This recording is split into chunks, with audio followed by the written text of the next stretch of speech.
stop picking my berries. Good morning, Americans. It's Friday.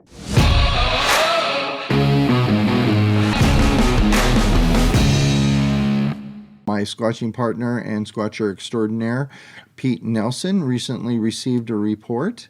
So we located the area on the map, geared up, and went and interviewed the witnesses in the location. So here's what they had to say. First night, so we pulled up, parked, said about 20 yards behind where we're standing right now. Same place we always park. We get out of the pickup, we had both dogs with us. And both of the kids, her. So she walks down just in front of the pickup, about where the back of the pickup is now, so probably 30, 40 yards from it. And they're picking right there, and I'd wandered off up this direction and actually walked right down this little trail right behind me past this dead stump and was standing right where that log goes across the trail, and something right in front of me, about 20 yards, said went, just like that. And I stopped for a minute. I went, okay. So I kind of circled right around that stump, right back up here to the road, just this side of this tree. And I stood there for a minute, so I went, back at it. And just as I did that, something 80 yards up the hill with these trees right here did the same exact noise, but even louder. It was more throaty.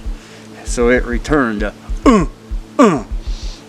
My first thought was bear when I heard the first because I've heard bears do that. When the second one sounded, the hair stood up. That was no bear that barked at me.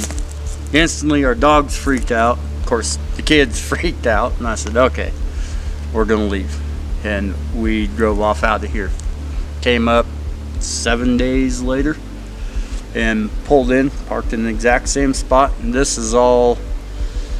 Well, we had the girls, so the first night was probably 9 o'clock at night and just getting good and dark, but we had good moonlight. And the last one, when we pulled in, like I said, 7 days later, this all happened 2 weeks ago, pulled in and they get out and they meander back into their same place. I walk right back up here, and just as I was standing here, a little bit bigger than a football, something comes out of the corner of my eye. It was probably 30 foot in the air and went flying across, and said it was dark. I'm assuming it was a chunk of a log, and it wasn't a bird because it was close enough to me I would have heard whew, whew, whew. No, nothing. It spiraled across and shot down, and I never did hear it hit, so it had to have cleared the road down there. So I walked up and headed down across the road. And once I got down across the road is when I heard them start screaming. And so I come running back up, and they had sticks thrown at them. My daughter and I were right here, and we were looking in those bushes for huckleberries. And we heard something fly, but it hit the ground. My daughter goes, "What was that?" And I said, "I don't know. Don't worry about it. Just keep picking." So I made her keep picking, and then it happened again, and it sounded like a stick had gotten thrown at us, but it landed right here. And that's when I was like, okay, we're done. We're going to the truck. I'm not doing this anymore. So they were screaming and you came back up here. Yep. Yeah. And then you guys packed up? Yep. I was not doing it anymore. Yeah. I actually wanted to walk around, and she wasn't having it, getting the pickup, let's go. So we got the pickup. We actually drove on down the road to there's a pretty good creek and a spring that runs up the road a ways, probably 3 miles up the road. Okay. So we got up in there, and coming back down when we got right to here, I slowed down and stopped and was going to jump out and wanted to run down off the lower side of the road. Something I just wanted to go down there. I don't know why, but I stopped and opened the door, and she grabbed me by the hoodie and threw me back in, and that was the end of that. That was I it. said, okay, we're heading home. So, And we haven't been up since. And this is the first time you've been back since then? and of course, I never have a phone or a camera or anything neat like that, but You don't. I don't need it. I gotta see it. Yeah. I've hunted my whole life. I've been in the woods my whole life. Uh-huh. And come across tracks. I've come across trees that were 10 foot up and snapped over, lodge poles that were 8 inches around. Okay. And always wondered what did that. Yeah. You know, but I don't know. This last couple weeks was eye opener up here, I guess. So Pete and I waited until it got dark in the area so we could conduct a night investigation.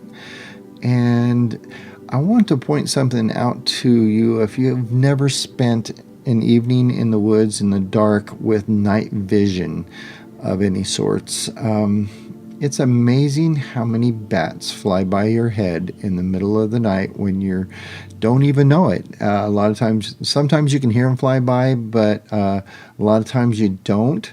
So this is just a few seconds here, and there's a whole bunch of bats just buzzing us all night.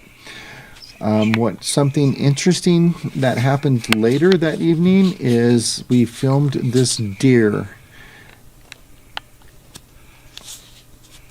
And you can see the eyes there looking at us. You can hear me talking in the background there.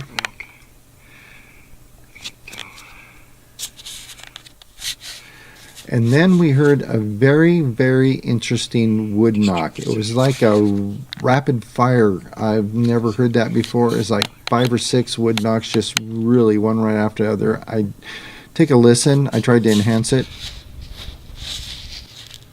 Didn't work out so well in the enhancement, but it was like 4 or 5 wood knocks, just bang, bang, bang, bang, bang. The deer looked back at it, and then it looked back at us. And then after a few seconds, it looked back at where the wood knock came from.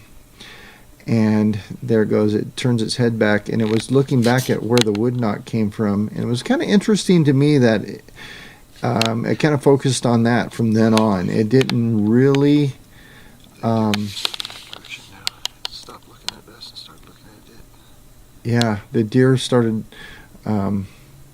paying more attention to that than it did us, and then it walked off into the woods. Probably about 5 minutes prior to those rapid fire wood knocks, and then when we saw that deer, we had been knocking on the trees, and here's what our recorder picked up, and this was us.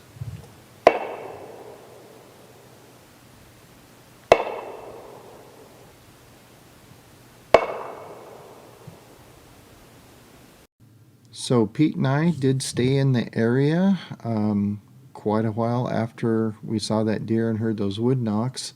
We did some whoops and some more tree knocks and really didn't get any answers. So we stayed out until it was pretty close to 10 o'clock at night before we decided to start driving out of the mountains. It was about a 2-hour drive to get home because we both had to work the next day. But we did leave an audio recorder out all night long. And other than wind blowing and planes flying over, we did catch one thing that was very, very interesting. Here it is for you right now.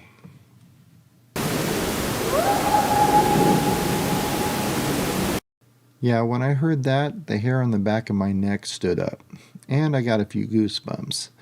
That was recorded about a half an hour after we left, so that would have been around 10:30 in the evening.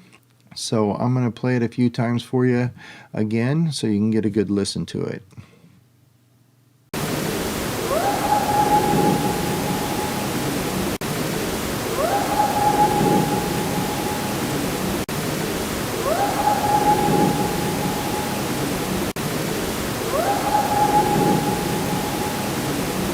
So that's it for our special report. I hope you enjoyed this. And as always, like and subscribe and do all that YouTube stuff. That damn Sasquatch.